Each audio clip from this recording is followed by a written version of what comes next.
నీకు 15,000, నీకు 15,000, నీకు 15,000. ఒకళ్ళుంటే 15,000, ఇద్దరుంటే 30,000, ముగ్గురుంటే 45,000, నలుగురుంటే 60,000. ఇలా చెప్పుకుంటూ పోయారు కదా.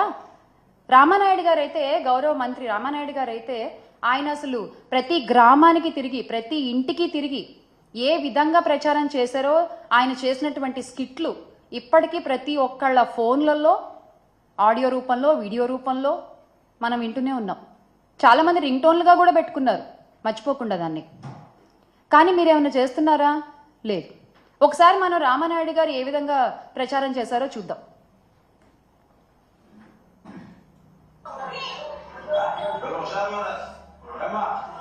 మళ్ళీ మన ప్రభుత్వం వచ్చాక అందరికీ కూడా మీరు 18,000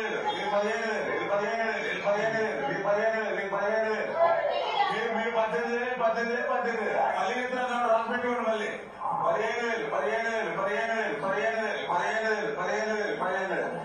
15,000 మీకు 18,000 రాసిపెట్టుకోండి. జనాకు 15,000 ఆశీర్వదించండి. Okay, thank you. మీకు బాండ్ కూడా ఇచ్చాం రాసి మీ దగ్గర పెట్టుకోండి. బాండ్ రేపు పొద్దున ఆడబడి మళ్ళీ మన ప్రభుత్వం వచ్చాక అందరికీ కూడా 15,000 ఈ విధంగా ప్రచారం చేసి రాసి పెట్టుకోండి. ఎక్కడ రాసి పెట్టుకోవాలి? నుదుటి మీద రాసి పెట్టుకుంటున్నారు. మళ్ళీసారి అద్దంలో చూసినప్పుడల్లా మనకు కనిపించడానికి. ఎక్కడ రాసి పెట్టుకోవాలండి? తల్లికి వందనం అనుకుంటూ, అమ్మా వందనం అనుకుంటూ, అయ్యా వందనం అనుకుంటూ పొర్లు దండాలు పెట్టుకుంటూ తిరిగారు కదా వీధి. ఈ రోజున ఏమైంది అది?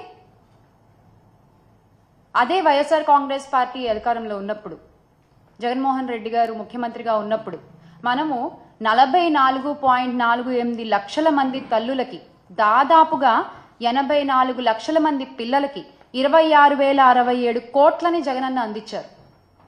అధికారంలోకి రాగానే అమ్మఒడిని ఆపేశారు మీరు. ఈ రోజున పిల్లలకి సమాధానం దొరకట్లేదు, తల్లులు ప్రశ్నార్థకంగా చూస్తూ ఉన్నారు మీ వైపున.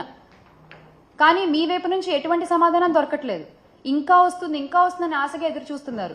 కానీ ఈ రోజున మీరు తేల్చి చెప్పేశారు క్యాబినెట్లో, ఈ ఏడాది ఇవ్వబోము అని చెప్పి. అరే, మీరు ఇలా హామీలు చెప్పేటప్పుడు మాత్రం ప్రజల మధ్యలోకి వచ్చి, ఇంటి ముందరకు వచ్చి చెప్తారు మేము ఇస్తామని. మేము ఇవ్వమని మాత్రం 4 గోళ్ల మధ్య చెప్పేస్తారు. మీకు నిజంగా ధైర్యం ఉంటే, మీకు నిజంగా మహిళల్ని ఎదుర్కొనేటువంటి సత్తా ఉంటే, ఆ ఏ మహిళల ముందుకొచ్చి మీరైతే ప్రమాణాలు చేశారు, అదే మహిళల ముందుకొచ్చి ఈ రోజున చెప్పండి మేము ఇవ్వలేకపోతున్నాము, మమ్మల్ని క్షమించండి అని ఒప్పుకోండి. పోని నిజంగా ఈ రోజున కూటమి నాయకులు మా మహిళలందరికీ కూడా క్షమాపణలు చెప్పాలి ఈ విషయంలో. ఎందుకంటే చిన్న విషయం కాదండి ఇది. ప్రజల్ని నమ్మించి, మాటిచ్చి, మోసం చేసి, అధికారంలోకి వచ్చేసి ఏరు దాటాక తెప్ప తగిలేసినటువంటి చందాన్ ఉంది ఇది. కాసేపు మాటలు పక్కన పెట్టి లెక్కలు మాట్లాడుకుందాం మనం. ఎందుకంటే ఆడబిడ్డ నిధి అని మీరు చెప్పినటువంటి 18 ఏళ్ళు నిండిన ప్రతి మహిళకి నెలకి 1,500 అని చెప్పారు మీరు. 18 ఏళ్ళు నిండిన వాళ్ళు దాదాపుగా 2.7 కోట్ల మంది ఉన్నారు మన రాష్ట్రంలో. ఈ 2.7 కోట్ల మందికి మీరిస్తానన్న లెక్కే 1,500 చొప్పున, ఏడాదికి 18,000 చొప్పున, మొత్తం 37,313 కోట్లు